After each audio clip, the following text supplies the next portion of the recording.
Good evening, and welcome back to At the School of Grok and the continuation series with Dan Bongino. I Can Fix It, Historical Application, Measuring the Record, Dan Bongino's podcast claims, government role, and return to media. Section 1, Bridge and Restatement of the Baseline. In the preface episode, we established the factual baseline. We've recorded the major public claims advanced during the podcast years, including assertions that the FBI and other federal institutions had become politicized or corrupt, claims about the 2020 election, criticisms of specific investigations, and statements regarding the handling of high-profile evidence such as the Epstein files. We've recorded the February 2025 appointment as Deputy Director of the FBI, the assumption of the role in March 2025, and the approximately 9 to 10 month period of service. We've recorded the December 2025 to January 2026 resignation, the stated desire to return to the show, and the subsequent restart of the podcast in February 2026, followed by the return to Syndicate Radio in August 2026. That is the documented sequence. Today, we measure it against the 5 standards. Section 2, Standard 1, the evidentiary standard. The evidentiary standard requires that claims be tested against the actual strength of the evidence, not against confidence, audience size, or institutional position. During the podcast years, Bongino advanced a series of strong public claims about the FBI's integrity, politicization, and handling of evidence. Those claims were delivered repeatedly to a large audience. Once inside the institution as deputy director, the same individual operated under different constraints and with access to internal information. Public reporting noted that certain high-profile claims previously made from the outside were tested against the actual investigative record available to the Bureau. In at least one widely discussed area, the Epstein files, the public posture of the Department of Justice and FBI during that period differed from earlier media assertions. Under the evidentiary standard, the question is not personal. It is structural. When strong public claims are later tested against the internal record of the institution, what does the comparison reveal about the original strength of the evidence? The standard demands that both the outside claims and the inside experience be weighed against the available documented record rather than against narrative loyalty. Section 3, Standard 2, the household test. The household test asks what the sequence costs ordinary citizens in trust, stability, and the long-term functioning of institutions. A high-reach media platform that consistently advances claims of institutional corruption shapes public confidence in law enforcement. When the same voice later enters a senior operational role inside that institution and then departs after a relatively short tenure to return to media, the public is left to evaluate the consistency of the claims and the reliability of the institutions. The cost is measured in eroded or restored trust. Citizens must decide whether the movement between outsider critic and insider official strengthens or weakens confidence that federal law enforcement power is exercised according to consistent evidentiary and procedural standards. The household test requires that this cost to public trust be counted. Section 4. Standard 3, transparency as structure. Transparency as structure requires that the information needed to test claims be available while those claims can still be examined. During the podcast phase, claims were made in an open media environment. During the government phase, operational and investigative constraints limited what could be said publicly.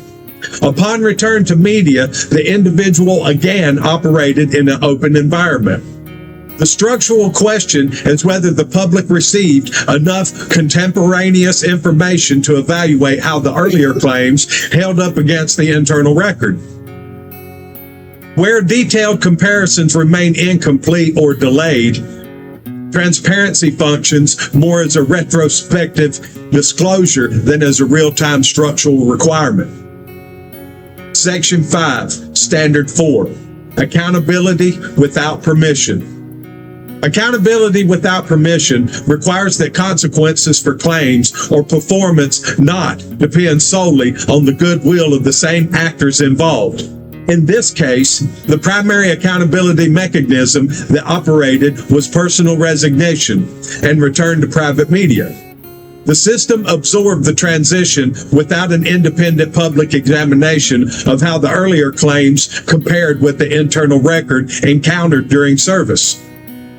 When the main consequence is a return to prior media platform rather than an independent structural review, accountability remains largely individual rather than institutional. Section 6, Standard 5, New Ground. Standard 5 asks whether the incentives that shape the relationship between media influence and government authority have been replaced. The sequence shows a clear revolving door, media platform to senior government role to return to media platform. The incentives that reward strong public claims. Sorry. I know. It is live. Okay.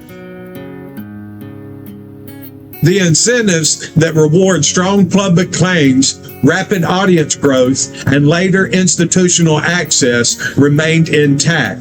The same individual moved between the two environments without a documented structural change that would make overstated claims more costly or that would require fuller, complete, or more complete public reconciliation of outside assertions with inside experience.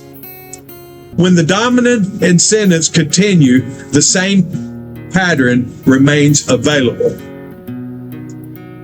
Section 7, Full Synthesis.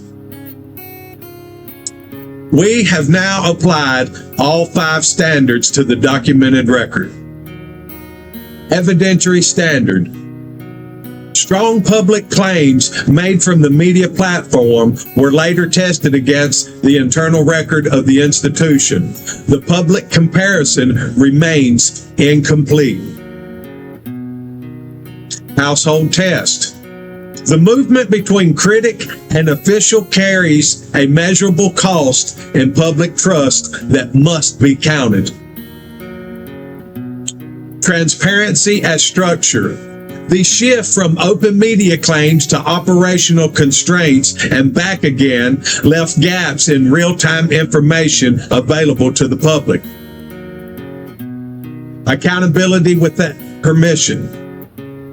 The primary consequence was individual resignation and return to media rather than independent structural review. New ground. The incentives governing the media government revolving door were not fundamentally replaced. These are the results of measuring the public record against fixed standards. The practical questions that remain are: when strong public claims about an institution are later tested from inside that institution, what level of public reconciliation should be expected? Think about that.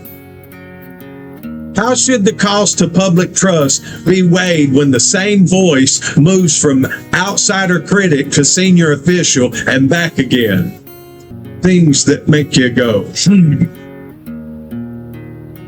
What structural transparency would allow citizens to evaluate the comparison between outside claims and inside experience in real time?